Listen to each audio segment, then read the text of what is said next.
Hello guys, John from Gaming in the Wild here, and I have something very special for you today. It's a field report from the London Games Festival. I spent the last week over in London, and I got to go hands-on with pre-release games like Okomotive's vibey traversal game Herdling, like a new gory Lovecraftian devolver joint called Moroi, an addictive chess-based Balatro-like called Passant, and an ambitious courtroom deck builder called All Will Rise. In this video, I'll be rounding up all of those games and many more. It's also a bit of a new format for the channel. Alongside all of the game chat, there'll be some developer interviews taken on the show floor, and an interview with the organiser of New Game Plus, the main indie game event at the London Games Festival. I really hope that you enjoy it. Let me know in the comments whether you do or you don't, and maybe if it goes down well, I will do more videos like this from show floors of events that I visit in the future. As always, your likes are great and they help other people to find the videos. You can subscribe to the channel for more like this in your feed, and I will let you know about all the extras you can get on Patreon in a bit. And with that, let's go.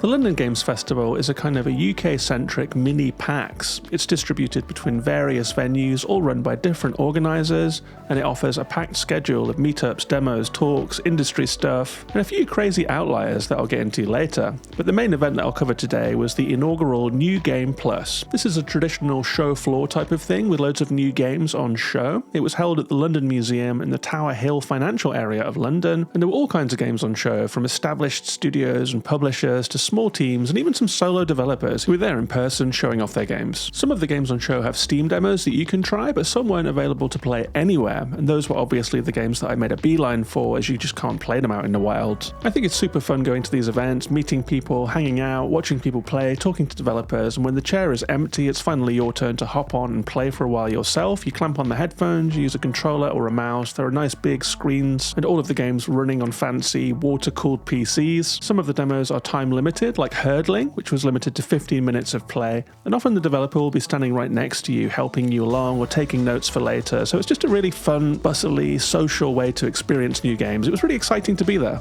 And when I got in, the first game that I made a beeline for was Herdling. This is the newest game from Okomotive, the makers of the excellent Far games, where you control giant machines to cross post-human landscapes. In Herdling, though, the machine becomes a living thing as you guide giant woolly creatures across the wilderness. It's an interesting shepherding game, not something that we've seen a lot of, I think. As in both of the Far games, you play as a small, red-coated player character in a big world. This time you wake up sleeping rough in an underpass in a foreboding city. You walk the empty streets, and soon enough you meet some big, shaggy mammoth creatures just roaming around. The first one has a bucket stuck on its head. You remove that bucket and tame the creature, and from then on you're fast friends. When you stand behind this creature, you can direct it with your staff. So it has a little bit of a Last Guardian sort of vibe to it, although the Herdlings are unpredictable, but in a different way to Trico in The Last Guardian. Rather than feeling strong-willed and independent, sometimes ignoring your commands, these guys just got a little bit confused by terrain or obstacles, which was a little bit frustrating in the early game, but soon enough you're out of those narrow city streets and alleyways and you emerge into the open plains, and this is where the game really came to life. The music swelled, and before long I was stampeding my herd through grassy plains and over fields of flowers with vast mountain ranges in the distance and trains rattling by, and it really did feel like the start of an exciting journey, so I was really sad when my 15 minutes passed and the demo was over. I think this is a very promising game that's coming to current gen consoles and PC this summer. It was a great way to start the show, and you can wishlist it now on Steam. That's Herdling.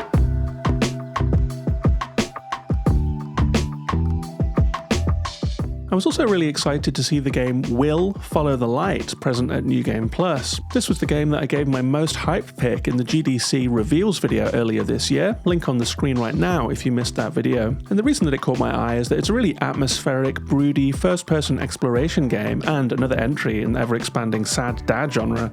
You play as a lighthouse keeper on a remote island who receives word of a natural disaster in his home village. So he sets out on a voyage to get back there and find his missing son. This involves some sailing, which includes, some real sailing gameplay. You have to raise and lower different sails, you have to tack with the wind. Sometimes you will land on islands where you'll have to pass puzzles to find the way forward, such as object puzzles, lock puzzles, that kind of thing. In the demo, there was a puzzle where you have to use a crane to move a crate so that you can climb up to the lighthouse, and then once you're there, you have to use a telescope to notice loads of numbers that have been etched onto rocks, and then they form a combination for the lighthouse door. So it's little puzzles like that. The full game will also have dog sledding over the snowy plains and a lot more besides, and I will say that this demo was in pretty rough shape, to be honest. The player before me suffered a game-breaking bug in the crate puzzle, and I did too, and my character got stuck out of bounds. But there was a representative there from Tomorrowhead. It was the PR person Dana, and she told me that having the game on show floor is a really interesting way to get player feedback. We had a little word, and here's some of that chat. So I'm at the Will Follow the Light booth. It's looking amazing. I'm with Dana from Tomorrowhead. How's your New Game Plus been?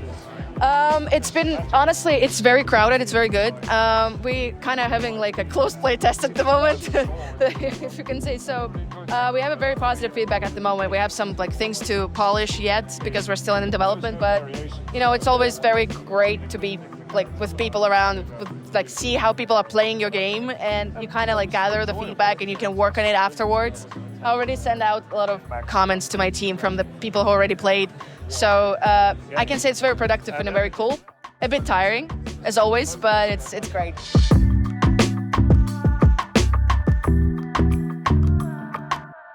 And when you're on a show floor, you can sometimes spend a fair bit of time queuing for the next game that you want to play, but sometimes you just get lucky, you walk right up and you can hop straight on. And that's what happened with Battlesuit Aces. This is the forthcoming sci-fi deck builder from Trinket Studios. They are the makers of the excellent Battle Chef Brigade, which I highlighted recently in my best indie games on the Switch video. This is quite a different proposition from Battle Chef Brigade. It's a story-forward deck builder, and at the start of the game, you and your crew crash land on a strange planet where you discover a dormant mech buried in a deep cave. You pick it up, you get it working, and soon enough you're swept up in a series of galactic events with the other Battlesuit Aces. What that means in gameplay terms is that you navigate visual novel-style story sections where you're talking to the other pilots and you're moving from planet to planet, and story events taking place, and then you get into card combat. This is the main gameplay section of the game. It was fun and strategic to try it out. There is an array of enemy cards at the top of the screen. You get different enemy types that will attack in different rhythms and so forth, and your cards are at the bottom. You start with just a couple of cards to play, like your own mech, one companion, and a couple of drones, but as the game picks up, there are more and more cards to choose from with different abilities, different attack patterns, and that sort of thing. All of the cards have different offensive or defensive capabilities, and I only played a couple of rounds because there was quite a lot of story for a show floor demo, but it was fun enough to make me want to play more, that's for sure. I do worry a little bit about the long anime-style story sections, but I'll be curious to play the full game when it lands later this year. That's Battlesuit Aces.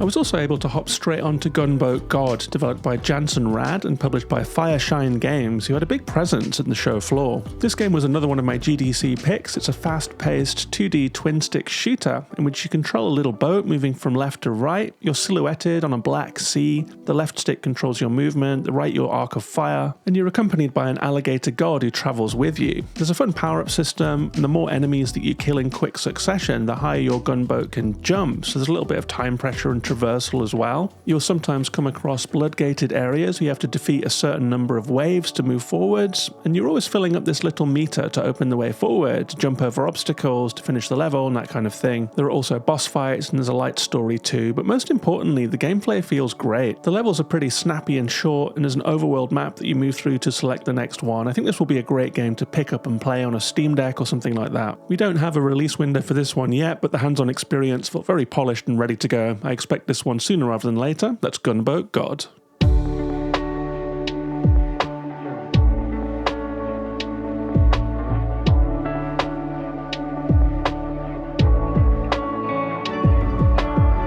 It was after that session that I was having a little coffee break and browsing Blue Sky on my phone, and I saw a post from Meghna Jayanth, the game writer, saying that she was at the event showing off her new game, All Will Rise. I headed over there and I was able to have a go on it. This game is so early in development, there is no video yet, so I'm just going to show you some screenshots, but we'll be back to the game footage soon. It's a courtroom deck battler with an ecological focus. This is one of those games, though, that does something so ambitious, it kind of blows your mind a little bit. The game starts when a polluted river is subject to a court case in which lawyers are trying to make various rhetorical arguments to save the river. They say that maybe it's a human-like entity and deserves the right to live, They say that maybe it's a religious place because it's worshipped by the local people, and you have to deploy these rhetoric arguments as cards. You have to use them in persuasion, like trying to talk to a fisherman to spill the beans on sinister local company activity, and ultimately to try and win court cases to protect nature. And most interestingly of all, these are real philosophical and legal arguments that have been deployed in the real world. So not only is it an ambitious conversational deck builder, but it's an amazing account of where we're at right now in the real world conversation about the legal rights of nature and the protections that are in place to keep nature safe. The producer of the game, Niels, and Megna were on site looking after the game, so I got to have a little chat with them, and here's some of that conversation.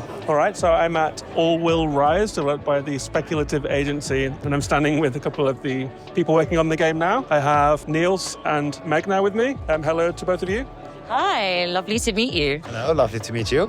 How has it been at New Game Plus? Actually, really exciting. Our demo is actually an hour and 15 minutes long, which is not really always perfect for a show floor, but it's been really amazing to see how lots of people have actually played it all the way through the end. So that's a really good sign. I think it's the first time we're really taking out this new demo to the public.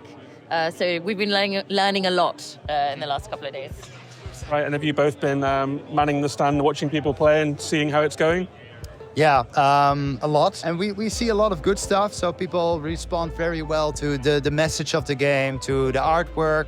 We learn a lot about the design, stuff we still want to tweak, but it's getting there, so it's good. I really enjoyed the writing straight off the bat. It's obviously a game with eco concerns. I'm glad to hear that. I'm the narrative designer on the game, so that's really good to hear. I think that's something that we discuss a lot in the team, right? That we want to take on the climate crisis and ecological collapse and inequality, which are all really kind of heavy issues. And I can totally relate to people who are like, you know, want to switch off from the constant horror that's happening outside and want a game to be just like a cozy space. But I think we really wanted to make sure that our approach was actually really fun and not didactic and not too overly serious, and that we could actually say, no, you know what?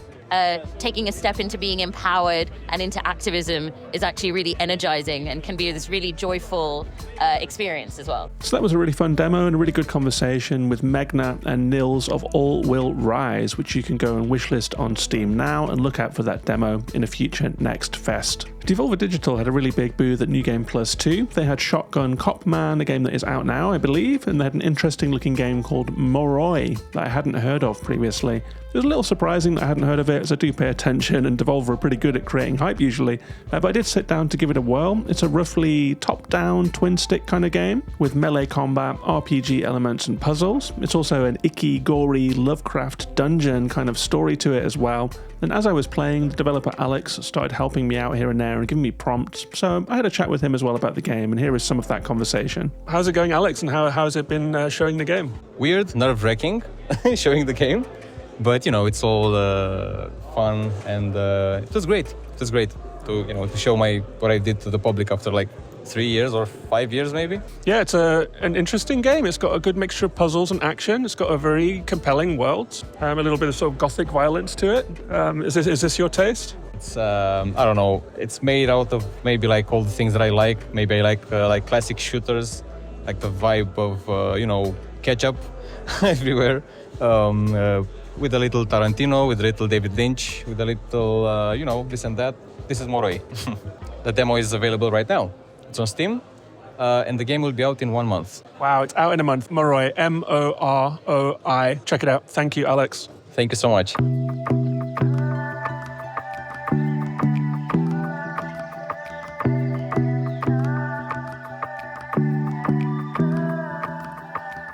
There were also a couple of chess-like games on show at New Game Plus. The first one was called Passant by Mark Makes Games. This game picked up a lot of word of mouth. I kept hearing about it from people. It was the game on everyone's lips, and it's the first Balatro-like that I've seen. It substitutes the poker-based gameplay of Balatro for chess. You start with just a handful of pieces, and you play through the levels where the enemy always has different selections of pieces, so there's a puzzle element to getting past each level. You pick up rewards between your runs, and you power up your pieces to give them special abilities or get new pieces completely. It was a snappy and addictive play, and I will say that this one felt like it was at an early stage. Visually, it could perhaps benefit from a little more polish, but I think the addictive gameplay loop was evident for all to see. Of course, the longevity of Balatro is in the endless possibilities of the jokers and the buffs and the combinations that adapt your deck and your playstyle from run to run. And my playtime with the game didn't allow me to see if that's the case here. I think all of the early signs are good. There was always a little crowd and a little huddle of people around either playing or watching this game. And my friend Kieran, who came along for the trip, named it his favourite game of the event. So keep an eye out for this one. That's Passant. The other chess-like game was called Beyond the Board. It took a bit of a different tack, moving more into the puzzle game genre. This game starts out with a chessboard tutorial, but soon enough the board opens up beneath you and you move your piece down into a strange underworld where there's traversal, bosses, puzzles. And the developers were on hand to tell me more, so let's hear from them about Beyond the Board. So I'm Bruno,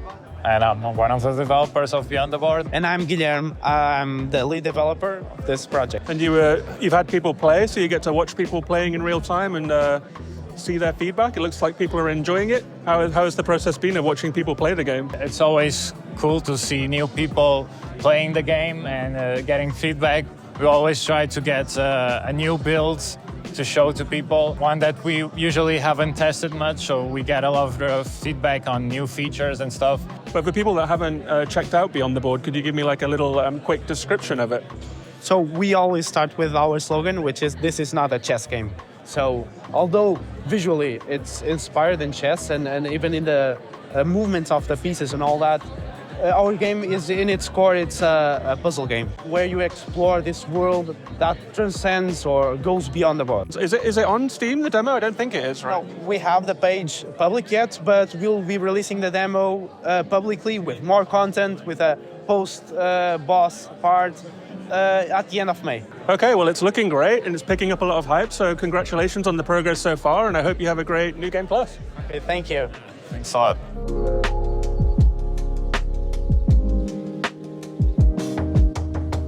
I also got to go hands-on with Henry Halfhead, a game that we've seen quite a lot of. It's a Watam, Katamari Damacy style slapstick sandbox in which you control the titular Henry. Henry is a head that can hop around and jump into different objects to control them. This starts off small. You receive tutorial challenges like possessing a pen to scribble on the floor, but it escalates quite quickly, and before long you're balancing tables and sofas into teetering towers to reach a height challenge, or spinning around wildly having possessed the ceiling fan, or causing chaos in the kitchen when fire comes into play. It's really a lot of fun, and although it does have a sandbox feel, what I played was a very guided experience, which I quite liked. Sandboxes can sometimes feel a bit meandering, so I enjoyed seeing feedback as I completed these mini challenges, and who knows where it all ends. This one felt really polished to me and ready to go. There are some tricky systems in here, like trying to target which object you want to possess in a crowded room, and all of the unpredictable physics that can occur when players start chucking items around, but it all worked really well. I think the slapstick physics is part of the fun, and the full game promises 200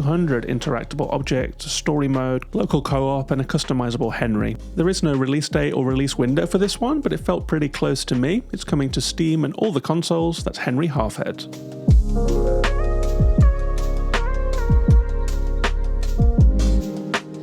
I also got to go hands-on with Time Flies. It's a little similar to Henry Halfhead in that you explore a house and there's lots of puzzles along the way. But the twist here is that you're playing as a fly, a house fly, with only 60 seconds to live. The clock ticks down every second that you buzz around and then freezes when you fly into these puzzle zones. These can be anything from playing a guitar by landing on its strings, to interfering with a record player, to flying inside of a grandfather clock to tamper with its workings, and a whole host of other stuff too. So it's basically kind of a grand tour of a house in the life of a simple fly. You have all of these missions that you want to complete, like getting drunk, playing music, going on tour, and that kind of thing. And at the end of the 60 seconds, your fly dies, it drops to the floor, and then you go again. And because it was a public show floor, I could see hundreds of flies from all of the different people that tried out the game lying on the floor. It's coming to PlayStation 5, Switch, and PC sometime later this year. That's Time Flies. And one of the most crazy genre mashups that I saw was Button Man. It's a point-and-click beat-em-up, if you can imagine such a thing. It had some nice pixel art and a good sense of humour, and I chatted with the developer about it. Here's what he had to say.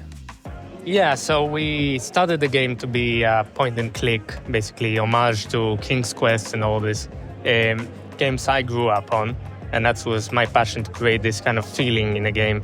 And slowly we started to evolve and felt like there was something missing.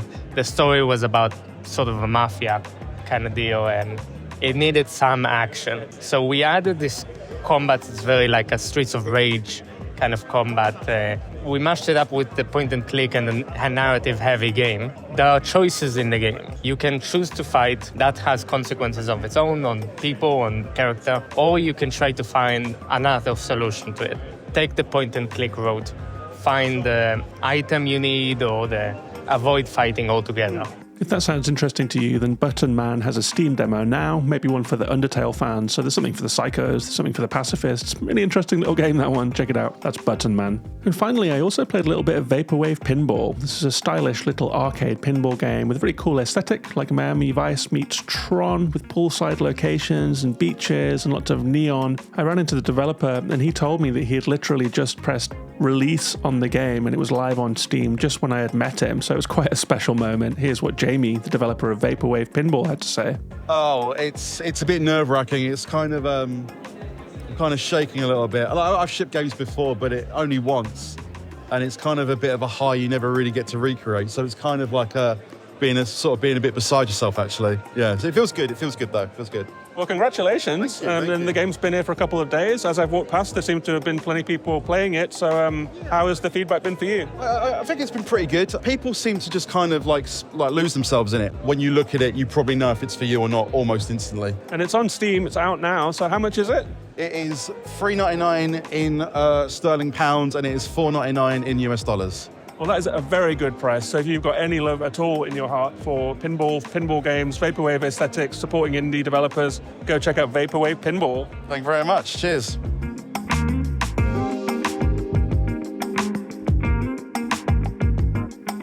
So there we have it. That was all the games I played at New Game Plus. And if you're still watching at this point, I would like to invite you to come and join the Gaming in the Wild Patreon. It's only $1 a month, and there is a whole hour of additional material of me and my friend Kieran traveling around the show floor, trying out games, telling each other what we've been playing. And as well as that, you get an invite to the patron-only Discord, where you can meet like-minded indie game fans and recommend games, learn about new games, hear what other people are playing, discover new games you've never heard of before. It's a really good place for indie game fans. You also get the knowledge that you are supporting this channel and the work that I do. That's patreon.com/gaminginthewild. There is a link in the description. I will flash it up on the screen now. And a big thank you to my newest members, Liz Gig Art, Frazzle Dazzle, Dabar, Pascal, and James Deegan. Thank you very much for joining up, guys. And just to round out this video, I did actually get a chance to sit down with the organizer of the whole event, of the whole New Game Plus event. That was Michael. And here's what Michael had to say about how things were going.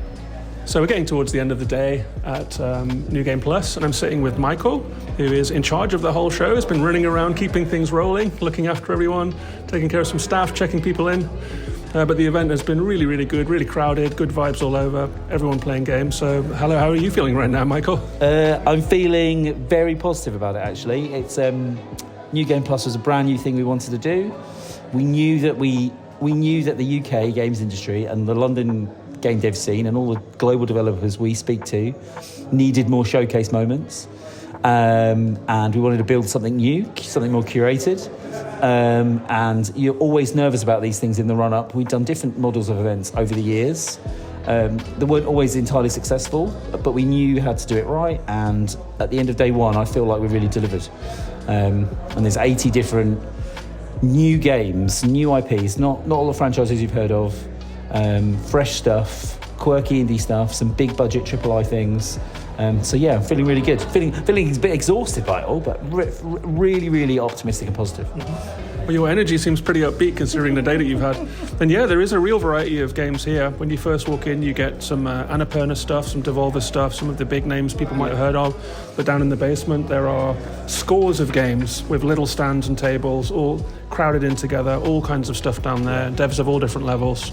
And you've had some school trips in here today as well, so there's a big mixture of industry people, like creators with their little neck bands, with their like teenagers having a great time. It's been a really good mix of people. Yeah, definitely. I think I walked around a few times when I wasn't, scanning in desks and what have you. And yeah, it's what was really there were in terms of audience, there were a few things that were important. Yes, students and school trips. We were inundated with requests. I actually had to turn 2 down this week because we were at capacity, which means hopefully we'll get a bigger venue next year. Because there's no the demand for games courses hasn't stopped, and that's another reason why the showcase events work, because you want to show your students, if you're a course leader, new ideas, new games design trends, and if you get 80 indie games under one roof, you kind of will see a really good snapshot of the industry, but also the creator piece as well. I actually, when we were formulating the ideas for New Game Plus back in September last year, I went to an event run by YouTube and met loads of creators. I sort of know some of that community historically, but never had a moment to speak to so many at once. And they were saying how amazing it was to just get out the house. I don't mean that patronisingly, because they're all working online, right, and streaming all the time. And they said it was at that event. They said we'd love to go to other things, and also knew that they didn't always get to see all of the weird games. You know, I think there's 80 games here. One of them has the potential, at least one of them has the potential, I don't know which one, to be the next big indie thing. They never have chances to find where those games are. So that's right, so there's so many creators buzzing about, and just wanted sort of an interesting place. And yeah, we have packed the games in. That was also part of it. You've got to get to a scale to make the event feel rewarding, so you've not left the house for a handful of things. Yeah, and then we've had lots of industry turn up as well. It's people, old contacts of mine, new ones, people just dropping in, and we tried to make all the tickets affordable as well, all to keep it sustained. So it hasn't. I can't comment about, and I to be honest haven't checked yet about was this a commercial success. We've definitely made a great case for the next one though, and it's a tricky balance to strike. Right, I was talking to some students on the way out who had taken huge advantage of a system we have where if you play a certain amount of games, your ticket gets tracked and scored, and then you can see how many games you played, and the amount of games you play unlocks certain levels of merch. They were all over it, and they were saying, there was a mix of things. Getting freebies, obviously nobody says no to that, but cheap tickets in a central London location, it all adds up to a very useful event. Mm-hmm. Yeah, really, and some of the developers that I spoke to are pretty young themselves. The Beyond the Board guys can't be long out of college. And so for young people who are interested in making games to pop down here and see people that look like them, not too dissimilar in age, showing games, that must be very inspiring for them. Yeah, 100% actually. And so the UK Games Fund also has a stand here of similar profile people, right? They've just left university, it's their first game, and something like the UK Games Fund is fantastic because it supports them, those projects, doesn't just fund them, it puts them through like accelerator programs. But one of the key things that I was talking to the team at the fund about was this experience of going to an event, showing your game, seeing people like you, or getting to learn from people who might be a step ahead. Maybe not that much in the indie space, but it's so invaluable, and we really got to support that. I'm going to say the word ecosystem like a really commercial weirdo, but that whole community, we have to support them. We have to give them ways to meet and connect and be inspired, because that's partly our mission as London Games Festival, but also that's the right thing to do to create a healthy games industry. Absolutely, and before ecosystem was a commercial term, it was also about other more wholesome things growing together and coexisting. Exactly. So that aspect of it feels like it's here. I know that you probably can't pick games because it's like picking favourite children and you're the head of the whole thing, but was anything particularly joyous to you if you've even had time to play anything? I haven't had many chance to play while here, but obviously so about 50 of the 80 games come through our official selection. So me and the team look at every application. So there was actually a long list of 300 games that we had to whittle down to get here. What took my fancy when I did that? I love Deliver at All Costs. That's the game from, funnily enough, that's Konami, the publisher, but it's an indie developer. There's two chess games, the one you mentioned, and there's also Passant, the roguelike. I love that. I've been hearing about that one. It's like, I heard chess balatro was one term that was being thrown around. That's how we described it actually, and I think isn't that pretty interesting that you've got, chess.com's massive with kids at the moment, right? It's one of the things that the VCs say, and seeing developers reinterpret those things is a really interesting trend. But there's some, we managed to get Annapurna here as well, and they have a stand. Panic have a stand from the US, and they're two big US legends that or sort of cool indie kids that it's great to have here. And the Devolver stuff is pretty amazing as well. I don't know what your swearing policy is, so sorry. Swear it well. But Botsu, which is made in London, Shotgun Copman, by a well-known indie dev, Moroi. They're just 3 amazing things, and people have loved engaging with their stand. So yeah, it's all about trying to show the best of things. And so I haven't got a favourite, but I think some of those ones I mentioned are things that have caught my eye anyway. Yeah, well, there's a lot here to look at, and hopefully, there's a Steam festival that is live, but the games get updated for next week, and that'll live on. So if anyone's listening to this and they want to look these things up, it'll all be on there. There you go. You can try them out at home. I'll be putting some lists in the show notes. I'll put a link to the Steam collection if you want to go and play some of these demos. And thank you, Michael, and congratulations on the event. It feels really good in here. Oh, thank you, John. Appreciate it.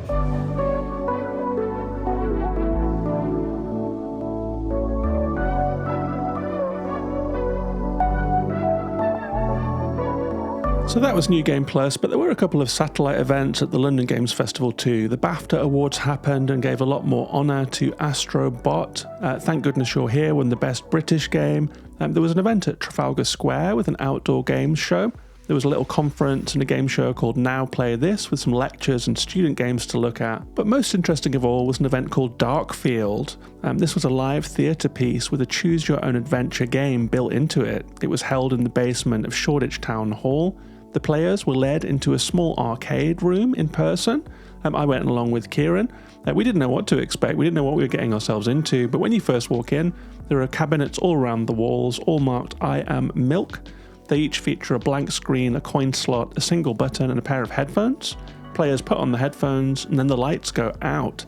It envelops the player in an inky, sensory deprivation kind of darkness. And what unfolded was really bizarre and really fun. Via audio only, we were being told a story, and we moved through a strange scenario in a war-torn country in which we were being indoctrinated into one side or the other. Each player could answer questions yes or no by hitting the button or not hitting the button when they are asked a question. We could spend our one valuable coin by putting it into the slot. Sometimes we could get other coins, make decisions about what we're buying and so forth. Some of the choices that you have to make in this game are life or death. At one point, someone was shot in front of me in the story, and my face was misted with cold liquid, which really gave me a shock. It was really immersive. And the story seemed to have some pretty significant branching narratives. Mine ended up being that my character became mind-controlled after making some mistakes. The friend that I was with ended up being the leader of a revolution from the north part of the war that was going on. I really enjoyed this. I found it to be a really memorable experience. There are 4 different performances or theatre pieces or games on offer. The one that I played was called Arcade. The others are called Double, Visitors, and Eternal. So if you happen to live in London, check it out. That was one of the most interesting things I thought at the London Game Festival. That was Darkfield at the Ditch.